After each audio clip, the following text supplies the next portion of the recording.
go, boy.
Good morning, good afternoon, good evening, everyone, and welcome back to Let's Get Gritty podcast, episode 4, Supercross 2025. We are going to discuss Haiden Deegan's arrest, round 10, Birmingham, Alabama, recap and highlights.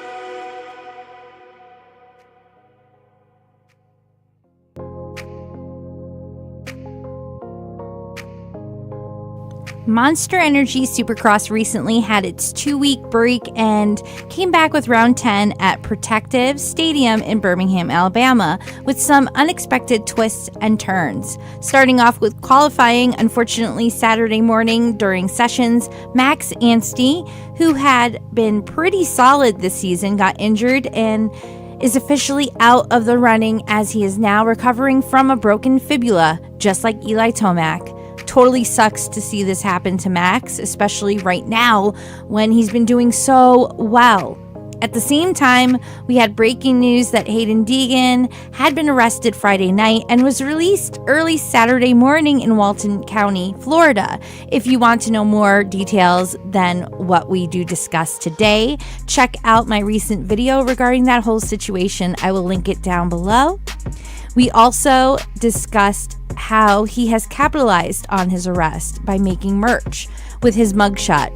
How do we feel about his reaction and response to the public knowing about his wild weekend?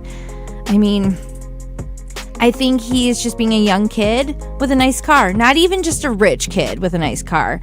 We have all been there, wanting to show off a little with the boys, but I do believe he was respectable with the law enforcement teams when detained, which they themselves had stated, and I believe it. He does seem to have manners and show respect to elders and authorities. Now, do I think it's a good move to promote the so-called bad behavior? In respect that he is himself edgy, taunty, but the reality is the organization is his boss. Yes, he is a star and famous even without Monster Energy and AMA, but I'm pretty sure he wants to be racing against the best of the best to be the best of the best in the pros. So he will have to be more on his best behavior to stay in those good graces. They already have let him get away with trash talking, which I personally find entertainment gold for the sport. I get he wants to keep his family last name and Metal Militia bloodline reputation alive, but he has some decisions to make at this time. If I had access to all the stuff that he has at that age, I probably would have been pulled over before I had a license. I probably would have flipped the car before I had a license. And a lot of other things would have been going on. That's why I can tell he's got a decent head on his shoulders, but he's been raised around bros, so I think that's kind of why he is the way he is. I mean, he kind of soups himself up when he talks crap. He's like, he doesn't even really want to be like that, but I think he's just kind of been raised that way. He's not that bad. He's not like a bully, even though he's talking shit all the time.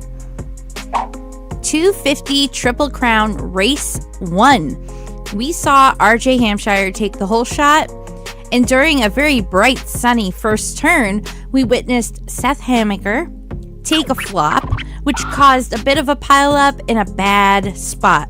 Eventually, he worked his way back up, but he was still behind Voland, Thrasher, Vial in second, and Hampshire, who took the win. Thoughts on Seth Hammaker in his season so far? I think it's been a pretty good season for him. Cowie's lucky to have, I guess, a win technically in the East Coast right now with the way that their season's been going. That's one of the bigger pileups I think I've seen in the first turn in a long time up near the front. Usually it's just kind of like a couple bikes, like 3/4 of the way back.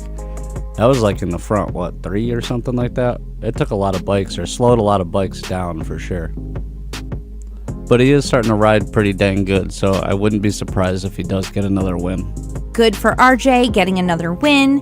And in the 250 second race, the crowd was really loud with every pack pass of the riders. Hammaker again showed some redemption on the track, taking the lead right away, holding it, and ultimately winning the race. I mean, do we think this is pure luck? This might be the moment he's been waiting for, with all the improvement and hard work paying off. Like I said before, good for Seth. He'll probably another win, but we got to talk about Thrasher a bit, right? I mean, he got the overall win. I mean, he's kind of overshadowed by all the other good riders at Star Yamaha, so, give him props. In the 250 final race, Seth Hammaker instantly swiped the lead right off the bat once again, with Nate Thrasher and Tom Vial right behind him. With some twists and turns in the lead, we ended the race with Nate Thrasher taking the win. Moving on to the 450 class and riders, we had some solid consistency in each race that evening. For example, Aaron Plessinger. Let's go, Cowboy, yeehaw, had multiple highlight moments. And Chase seemed to have redeemed himself, reviving his chances towards a championship victory. We also had the return of Christian Craig, as he was a recent hot topic due to the split separation with Haiden Deegan as his personal trainer. In race 1, the Cowboy AP took the whole shot and got the audience excited right away. I swear everyone loves Plessinger. Webb did go down but recovered well. Alongside him, we saw a lot of 450 riders actually go down in all the turn areas on this Birmingham track. Something we didn't expect to see was Chase having some balls, taking out the front end in a quick swipe under and in front of Jason Anderson, gaining a spot while Anderson hit the ground. That was apparently just the start for Jason's rough night. The race ended with Chase at the checkered flag. Really surprised by Sexton going in there and swiping out Anderson like that. He definitely could have ended up passing him without doing that, and he still had plenty of time left. I was kind of just hoping Anderson would have caught him and took him back out. In the 450 second race, for the second time in a row, AP took the whole shot again, having the crowd going wild and loving it. But sadly, we saw some more falls and front ends taken out from under Jason Anderson again. What do we think is going on with Jason Anderson? And what is AP's secret to his successful weekend? I think AP's been always... He definitely can't hold the speed unless the track's kind of beat up. And Anderson, I mean, it was just a tough night overall for him. And I don't know, maybe he's just lacking the aggression that he once had, the dad life. In the last 450 race of the night, Chase shocked everyone, getting the whole shot. Eventually, Cooper Webb took the lead and won the race, but Chase Sexton took the overall. I didn't expect that, did you? Before we go, was there any other honorable mentions we would like to shout out? I feel like almost every time Chase gets a whole shot, he 90% of the time will win the race, as long as he doesn't end up flopping. But, I mean, if he has the whole shot, and as long as nobody catches him and puts pressure on him to where he ends up crashing, then he's fine. For me, the guy I wanted to make mention was Mookie! Malcolm Stewart, very fast this season, but damn, is he going through it. He was seen in some serious pain, and from the looks of it, how he was walking, it seemed to be his hip, which is never good at any age, just saying. This injury is due to a crash sustained at qualifying earlier in the day prior to the race. Despite this setback, I feel this is one of his best seasons. I guess the only other thing I'd like to mention is RJ Hampshire. You could tell from in the first race that he just didn't have the spark. And he almost ended up coming back and winning that final race, or he would have won the overall if he got one more position, but I think he still had like a 4-second gap that he had to get. When he ended up getting tied up in the first turn pile up, he almost went down. He didn't fall, but yeah, he just didn't have the spark that he usually has, that smile. So maybe a weekend off for them, or two, whatever they have, will be good. Well, thank you so much for joining us and listening to our views on the recap, what's going on in the Supercross world, on and off the track, and we will see you in another episode next week. So I just wanted to make mention real quick, we are working on that documentary of Tim Bryant, 847. Definitely check it out. And tonight we're going to give you another preview. Now, I know we've talked about it during lives, how I was all ready and excited to go to MetLife Stadium April 19th for the live event, Supercross. Unfortunately, we will not be attending because, I don't know why they did this, but It is the same day that Tim Bryant is making his debut race. Same day, same weekend. And we like to keep our promises, especially to someone that's been in our life for a long time. And we are so very proud of him, and we want to be there for him 100%. So with that said, don't worry, we got plenty of content coming your way. I say this not only with confidence and excitement for you guys to see the full documentary once it's all done, because we have a lot already completed, but we're not even up to the race. But also with what I just found out and been through with trying to resell my tickets and the Fan Fest. Oh, you guys, I got some info and scoop and hot tea for y'all about Feld and the whole organization and how they run it with the stadiums, because Ticketmaster, you are on my shit list right now. You guys are pretty much a damn scam. If you guys have to resell tickets because life happens and you can't make it, good luck, because they won't even give you half of what you paid for them. Not even close. And if you purchase VIP or FanFest, you can't resell those and you can't get your money back from those. And here's the best part. Even if you wanted to give them to somebody, you cannot transfer them. So, makes me wonder what they were saying about Lucas Myrtle and the whole fan experience and whatever. I might have to make a part 2 to that whole situation. So stay tuned. Make sure you hit that like button, subscribe, leave us a comment. Tell us what you think about everything going on. Do you agree with us? Disagree? And we'll see you in another episode real soon. Bye.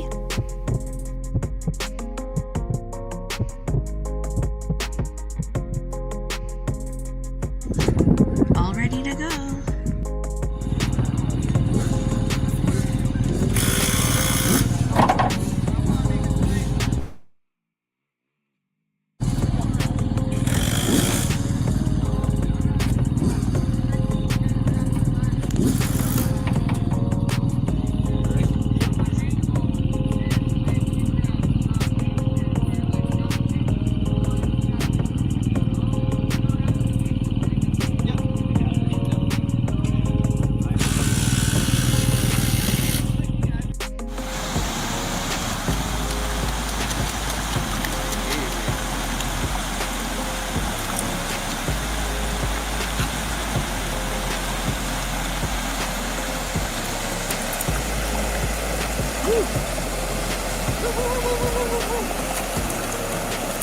My hands are freezing, Buns. That water is absolutely ice.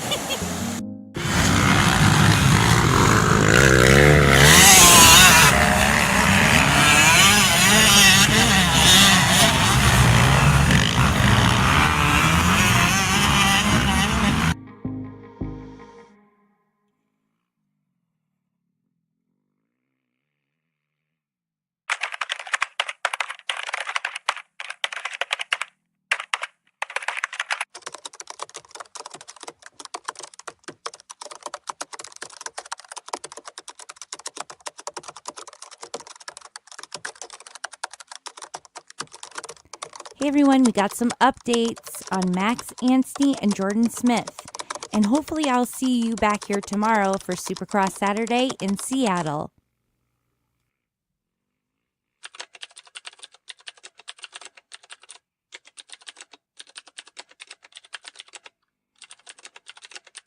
All right, guys, here I am healing up in the hyperbaric. There's the leg. She's healing up, not too bad. It's just a broken fibula, so it's the little bone in your leg. Doesn't need surgery.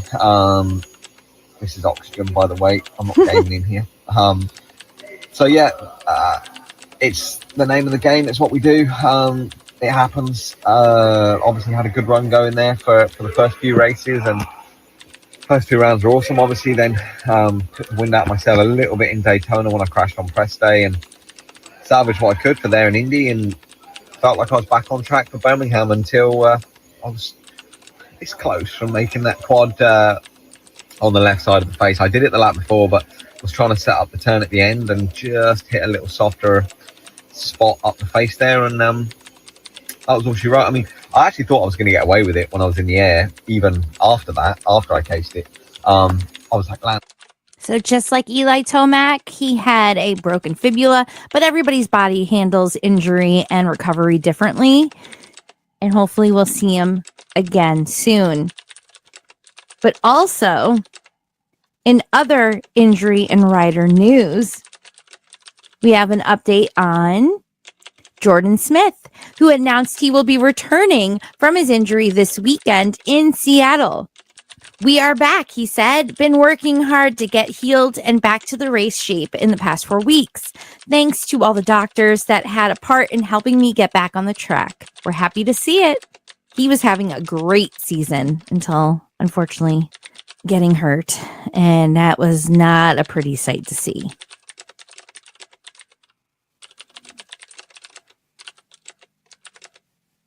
This is also going to be the first race that the public is going to be seeing Haiden Deegan ever since the arrest news. But you know what? The fans are loving it. They already got the merch with the mugshot on it. Oh boy.